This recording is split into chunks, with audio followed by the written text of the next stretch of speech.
Good morning. हम राजस्थान की जलवायु के बारे में पढ़ रहे थे और राजस्थान की जलवायु में हमने राजस्थान की जलवायु को प्रभावित करने वाले कारकों और राजस्थान की जलवायु की सामान्य विशेषताओं के बारे में चर्चा पिछले वीडियो लेक्चर में की थी। इस वीडियो लेक्चर में हम राजस्थान की जो ऋतुएं हैं उनके बारे में चर्चा करेंगे। सबसे पहले हम देखते हैं कि राजस्थान में जो ऋतुएं हैं वो मुख्यतः 3 ऋतुएं पाई जाती हैं। साल भर में 3 ऋतुएं यहाँ पर पाई जाती हैं। सबसे पहली है ग्रीष्म ऋतु, और ग्रीष्म ऋतु है वो मार्च से मध्य जून तक पाई जाती है। मार्च से मध्य जून तक ग्रीष्म ऋतु पाई जाती है। वर्षा ऋतु है वो जून से सितंबर तक पाई जाती है, और शीत ऋतु है वो अक्टूबर से फरवरी तक पाई जाती है। इस शीत ऋतु को आगे 2 भागों में बांटते हैं। एक तो लौटते हुए मानसून का काल, या जिसे मानसून प्रत्यावर्तन का काल भी कहते हैं, और दूसरी है शीत ऋतु। तो इसकी जब आगे हम शीत ऋतु की चर्चा करेंगे तब उस पर बात करेंगे। सबसे पहले हम देखते हैं ग्रीष्म ऋतु को। तो ये ऋतु है वो मार्च से मध्य जून तक रहती है। और मार्च से मध्य जून तक भारत में ग्रीष्म ऋतु क्यों रहती है? क्योंकि ऋतुओं की अगर हम बात करें तो ऋतुएं जो पृथ्वी पर होती हैं या इन अक्षांशों में होती हैं वो 2 कारणों से होती हैं। एक तो पृथ्वी की परिक्रमण गति के कारण, और इसके साथ पृथ्वी के अक्षीय झुकाव के कारण। ये 2 मुख्य कारण हैं जो पृथ्वी पर ऋतुएं उत्पन्न करते हैं या उत्पन्न करने में मुख्य भूमिका निभाते हैं। पृथ्वी के परिक्रमण से हमारा क्या मतलब है कि पृथ्वी है वो, ये जो सूर्य है इसके चारों ओर एक दीर्घ वर्ताकार कक्षा में चक्कर लगाती है, ठीक है, पश्चिम से पूर्व की ओर। तो ये इसके चारों ओर साल भर में जो चक्कर लगाती है उसे ही पृथ्वी का क्या कहते हैं? परिक्रमण। अब हम ये जानते हैं कि पृथ्वी है वो एकदम सीधी नहीं है, वो कुछ ना कुछ झुकी हुई है, और इस झुके होने के कारण ही अगर हम यहाँ देखें तो ये जो इस स्थिति में यहाँ पर ये जो दक्षिणी गोलार्ध है वो सूर्य के सामने होगा, और ये इस स्थिति में जो उत्तरी गोलार्ध है वो सूर्य के सामने होगा। तो ये दक्षिणी गोलार्ध सूर्य के सामने होगा तब यहाँ पर गर्मियाँ होंगी, और जब उत्तरी गोलार्ध सूर्य के सामने होगा तब यहाँ पर गर्मियाँ होंगी। जबकि जो बाकी 2 टाइम होंगे वहाँ पर सूर्य है वो लगभग विषुवत रेखा पर लंबवत होगा। तो वहाँ पर दोनों गोलार्धों में बराबर तापमान का वितरण एक तरह से होगा। तो पृथ्वी के परिक्रमण और पृथ्वी के अक्षीय झुकाव, इन 2 कारणों से पृथ्वी पर ऋतुएं उत्पन्न होती हैं, और यही दोनों कारण राजस्थान में लागू होते हैं। तो राजस्थान में मार्च से मध्य जून तक ग्रीष्म ऋतु रहती है। और क्यों रहती है? क्योंकि सूर्य है वो अब कर्क रेखा पर लंबवत चमकता है, और कर्क रेखा पर कब लंबवत चमकता है? 21 जून को जब वो कर्क रेखा पर लंबवत चमकता है तब यहाँ पर सूर्य की किरणें लंबवत होने से यहाँ का तापमान बहुत ज़्यादा हो जाता है। यहाँ का तापमान ज़्यादा होने लग जाता है, और तापमान ज़्यादा होने से यहाँ पर न्यून दाब भी बनने लग जाता है, और उस न्यून दाब से कई बार स्थानीय तूफान या भयंकर आंधियाँ निर्मित हो जाती हैं। क्योंकि तापमान और वायुदाब में विपरीत संबंध होता है। अगर तापमान ज़्यादा होगा तो वहाँ का वायुदाब गिर जाता है, और वायुदाब गिर जाने से ये जो मरुस्थलीय इलाका है वहाँ पर वायु भंवर बन जाते हैं। वहाँ पर वायु भंवर बन जाते हैं, और भंवर एक तरीके से हम जो गांव में लोकल लैंग्वेज में बात करते हैं तब कहते हैं ना भंभूलिया, तो वो बन जाते हैं। जब वो बहुत बड़े पैमाने पर बनते हैं तो वो आंधियों का रूप ले लेते हैं। तो ये तापमान में वृद्धि और उसके द्वारा वायुदाब में जो कमी आती है उसका ही एक परिणाम होता है यहाँ पर आंधियाँ उत्पन्न होना। जब सूर्य उत्तर की तरफ या उत्तरी गोलार्ध में लंबवत चमकता है तब एक आपने पिछले सालों में पढ़ा होगा ITCZ, अंतरा उष्णकटिबंधीय विसरण क्षेत्र। ये एक न्यून दाब का केंद्र, ये एक न्यून दाब का पूरा क्षेत्र होता है, पूरा जोन होता है, जो गर्मियों में उत्तरी गोलार्ध में और सर्दियों में दक्षिणी गोलार्ध की तरफ खिसकता जाता है। तो जब सूर्य उत्तरायण होता है या सूर्य कर्क रेखा पर लंबवत चमकता है तो यहाँ पर ITCZ जो राजस्थान वाला इलाका है वो ITCZ के प्रभाव में आ जाता है। और इस ITCZ में पश्चिम से पूर्व की ओर बहुत ही मंद हवाएं चलती हैं। लेकिन जब ITCZ थार के मरुस्थल पे आता है तो यहाँ की स्थानीय जो विशेषताएं हैं या स्थानीय जो दशाएं हैं उनसे प्रभावित होकर ये जो पश्चिम से पूर्व की ओर चलने वाली हवाएं हैं ये लू का रूप धारण कर लेती हैं। लू, और लू क्या होती है? गर्मियों में चलने वाली अधिक तापमान वाली हवा जो बहुत ही ज़्यादा शुष्क होती है। बहुत ही ज़्यादा क्या होती है? शुष्क होती है। तो अधिक तापमान वाली होती है और शुष्क होती है। तो ये गर्मियों में इस ITCZ के विस्तार के कारण होता है। गर्मियों में क्या है कि राजस्थान में दैनिक तापांतर भी बहुत ज़्यादा पाया जाता है। और दैनिक तापांतर ज़्यादा क्यों पाया जाता है? हम देखते भी हैं कि दिन में यहाँ पर तापमान 45 डिग्री के आसपास हो जाता है, जबकि रात को तापमान गिरकर मौसम एक तरह से सुहावना वो बना देता है। तो रात में तापमान गिर जाता है, तो दिन के अधिकतम और रात के न्यूनतम तापमान में अंतर जो होता है वही दैनिक तापांतर कहलाता है। और वो दैनिक तापांतर मरुस्थलीय भागों में ज़्यादा पाया जाता है। उसके कारण क्या है कि गर्मियों में सूर्य की जो लंबवत किरणें यहाँ पर होती हैं उनके कारण दिन में तापमान अधिक हो जाता है। यहाँ बलुई मृदा है, रेतीली मृदा है जो इन सूर्य की किरणों का अधिक अवशोषण करती है। वनस्पति का यहाँ पर अभाव है, इसलिए वनस्पति के कारण भी यहाँ पर तापमान में कमी नहीं आ पाती है और लंबवत किरणें होती हैं। तो ये सारे जो कारण हैं इनके परिणाम स्वरूप यहाँ पर दिन का तापमान है वो ज़्यादा हो जाता है, जबकि रात को यहाँ के वायुमंडल में शुष्कता पाई जाती है, यानी कि वायुमंडल में आर्द्रता नहीं पाई जाती। और आर्द्रता का क्या काम होता है? जब पार्थिव विकिरणें चलती हैं तो वो पार्थिव विकिरणों को रोकने का काम वायुमंडल में आर्द्रता करती है। और जब आर्द्रता वायुमंडल में नहीं होगी तो वो पार्थिव विकिरणें रुकेंगी नहीं, वो सीधे अंतरिक्ष में लौट जाएंगी। तो यहाँ का जो तापमान है वो कम हो जाएगा। तो रात में यहाँ पर शुष्कता, स्वच्छ आकाश, इन सब के कारण तापमान है वो ज़्यादा गिर जाता है और इसी कारण यहाँ पर दैनिक तापांतर है वो अधिक पाया जाता है। तो ये राजस्थान की ग्रीष्म ऋतु थी। अब हम बात करें राजस्थान की वर्षा ऋतु की। तो राजस्थान में वर्षा ऋतु है वो मध्य जून से सितंबर तक पाई जाती है। राजस्थान में मध्य जून से सितंबर तक वर्षा ऋतु पाई जाती है।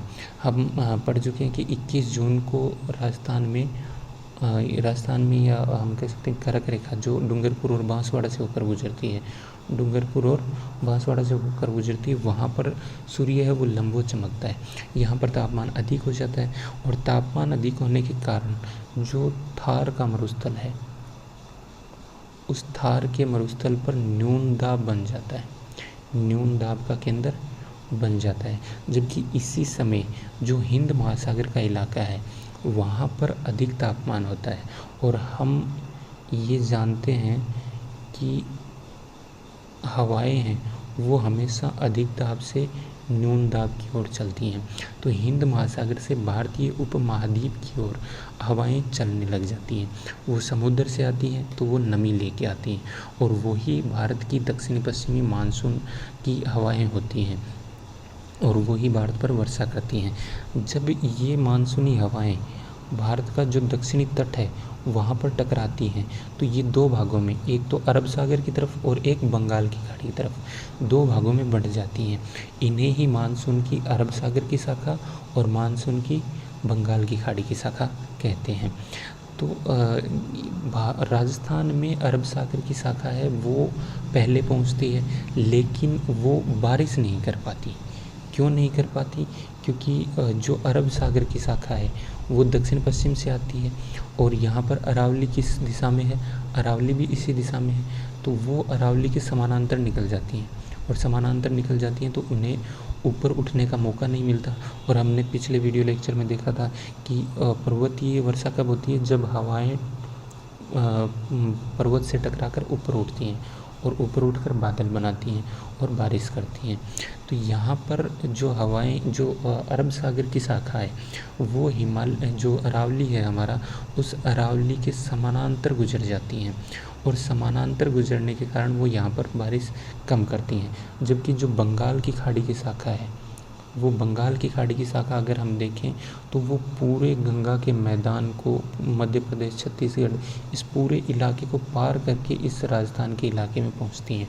तो यहाँ तक पहुंचते पहुंचते उनकी नमी है वो कम हो जाती है, और नमी कम हो जाने के कारण यहाँ पर वो भी बारिश ज़्यादा नहीं कर पाती है। लेकिन फिर भी हमें ये ध्यान रखना है कि राजस्थान में अधिकांश बारिश है वो इन अरब सागर की शाखाओं से न होकर इन बंगाल की खाड़ी की शाखाओं से ही होती है। इनकी राजस्थान में अरब सागर की शाखा की बजाय बंगाल की खाड़ी की जो मानसूनी शाखा है उससे वर्षा ज़्यादा होती है। अब हम यहाँ पे देखते हैं कि यहाँ राजस्थान में वर्षा का जो वार्षिक औसत है वो 57.51 सेंटीमीटर है। 50 सेंटीमीटर की वर्षा है वो राजस्थान को 2 भागों में बांटती है। ये हम देख चुके हैं कि राजस्थान में वर्षा पूर्व से पश्चिम की ओर कम होती जाती है।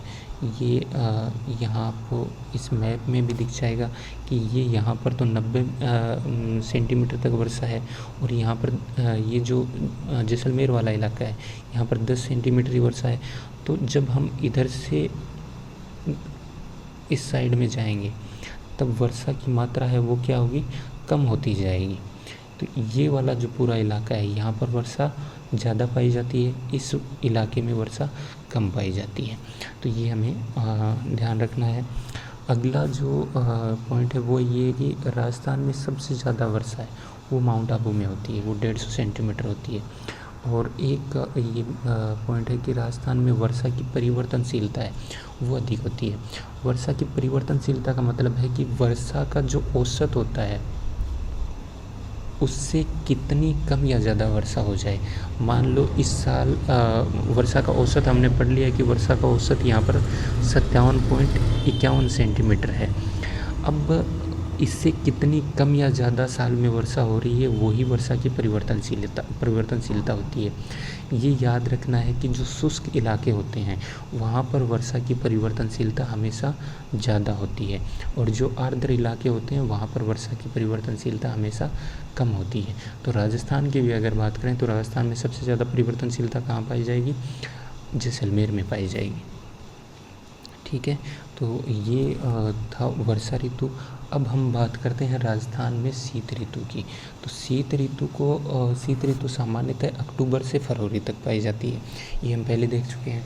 लेकिन इसको जो भारत का मौसम विभाग है वो 2 भागों में बांटता है। एक तो मानसून प्रत्यावर्तन का काल जिसे हम लौटते हुए मानसून का काल भी कहते हैं, और एक है शीत ऋतु जो मध्य दिसंबर से फरवरी तक पाई जाती है। तो जो मानसून प्रत्यावर्तन का काल है उसकी अगर हम बात करें तो मानसून आता बहुत तेज़ी से है, लेकिन मानसून जब वापस लौटता है या मानसून एक तरह से ख़त्म होता है तो वो क्रमिक रूप से होता है। तो सबसे पहले जो राजस्थान का पश्चिमी इलाका है वहाँ पे मानसून ख़त्म होगा, और वो इस दिशा से ही ख़त्म होता या हम कह सकते हैं लौटता हुआ आता है। तो ये क्रमिक रूप से शुरू होता है। तो ये मानसून का प्रत्यावर्तन काल क्यों आता है, क्योंकि 23 सितंबर को सूर्य है वो विषुवत रेखा पर लंबवत होता है, और 23 सितंबर के बाद वो दक्षिणी गोलार्ध में जाना शुरू हो जाता है। तो यहाँ पर जो राजस्थान का इलाका है वहाँ पर तापमान में कमी आने लगती है, और तापमान में कमी के कारण इसका जो न्यून दाब का जो केंद्र था वो कमज़ोर पड़ने लगता है, और वो कमज़ोर पड़ने लगता है तो वो उसकी जो हवाओं को आकर्षित करने की क्षमता है वो भी कम होती जाती है, और परिणाम स्वरूप यहाँ पर जो मानसून है वो लौटना शुरू हो जाता है। तो मानसून का प्रत्यावर्तन काल है वो अक्टूबर से मध्य दिसंबर तक चलता है। अब इसकी जो दूसरा उपविभाग है वो है शीत ऋतु। ये मध्य दिसंबर से फरवरी तक चलता है। हम ये जानते हैं कि 22 दिसंबर को सूर्य है वो मकर रेखा पर लंबवत होता है, और मकर रेखा पर लंबवत होता है तो उत्तरी गोलार्ध है जिसमें राजस्थान स्थित है वहाँ पर सूर्य की किरणें बहुत ज़्यादा तिरछी पड़ती हैं, और तिरछी पड़ने के कारण यहाँ पर तापमान क्या हो जाएगा, कम हो जाएगा। और कम तापमान होगा तो राजस्थान का जो मरुस्थलीय इलाका है वहाँ पर रात को तो कई बार स्थिति ये हो जाती है कि 0 डिग्री सेल्सियस से भी तापमान कम हो जाता है, और चूरू में ऐसा बहुत बार देखने को मिलता है। तो जो ये राजस्थान का मरुस्थलीय भाग है, यहाँ पर अब एक तरह से उच्च वायुदाब का केंद्र बनने लग जाता है, हल्का उच्च वायुदाब का केंद्र, जिससे हवाएं हैं वो बाहर की ओर चलती हैं। तो ये यहाँ की शीत ऋतु की सामान्य विशेषताएं हैं। शीत ऋतु में जो राजस्थान है वो उत्तरी पूर्वी व्यापारिक पवनों के प्रभाव में आ जाता है, और उत्तरी पूर्वी व्यापारिक पवनें वो पूरी की पूरी स्थल से आती हैं, और स्थल से आने के कारण उनमें नमी नहीं होती है, और नमी नहीं होने के कारण वो राजस्थान में वर्षा नहीं कर पाती हैं। राजस्थान में शीतकाल में जो वर्षा होती है वो मावठ उसे कहते हैं। तो ये उत्तरी पूर्वी व्यापारिक पवनों से नहीं होती है, ये किससे होती है? जो पश्चिमी विक्षोभ आते हैं, उन विक्षोभों से ये जो मावठ है वो होती है। पश्चिमी विक्षोभ क्या होते हैं? जो भूमध्य सागर है वहाँ से शीतोष्ण कटिबंधीय चक्रवात उत्पन्न होते हैं, और वो चक्रवात पछुआ हवाओं के साथ साथ भारत में प्रवेश करते हैं। पछुआ हवाओं और खासकर जेट स्ट्रीम के साथ वो भारत में प्रवेश करते हैं, और भारत में प्रवेश करके ये जो भारत का उत्तरी पश्चिमी भाग है, जिसमें राजस्थान भी शामिल है, पंजाब, हरियाणा, दिल्ली और ये जो हिमाचल, जम्मू कश्मीरी, यहाँ पर, और ख़ासकर पंजाब, हरियाणा और राजस्थान के इलाके में पश्चिमी विक्षोभ से शीतकाल में बारिश होती है, उसे हम मावठ कहते हैं। ये जो मावठ होती है ये जो रबी की फसलें होती हैं, खासकर गेहूं की फसल, उसके लिए बहुत ही ज़्यादा लाभदायक ये होती है। तो ये राजस्थान की शीत ऋतु की मुख्य विशेषताएं। इसमें एक चीज़ ये याद रखनी है सॉरी कि जो हिमालय वाला इलाका है वहाँ पर शीतकाल में हिमपात होता है, वहाँ पर बर्फ़ पड़ती है। तो जब वहाँ पर बर्फ़ पड़ती है तो वहाँ से ठंडी हवाएं मैदानी भागों की ओर चलने लग जाती हैं, और उनसे कई बार राजस्थान में शीतकाल में शीत लहरों की स्थिति उत्पन्न हो जाती है। हम देखते हैं कि जब न्यूज़ में बताया जाता है कि आज हिमालय में बर्फ़बारी हुई, तो उसके 2-3 दिन बाद राजस्थान में तापमान में अचानक गिरावट आ जाती है, तो वो एक तरह से शीत लहरों का ही प्रभाव होता है। तो ये हमारा जो राजस्थान की ऋतुओं का अध्ययन था, ये इसमें कंप्लीट होता है। अब जो नेक्स्ट वीडियो होगा उसमें राजस्थान की जलवायु प्रदेशों के बारे में हम अध्ययन करेंगे।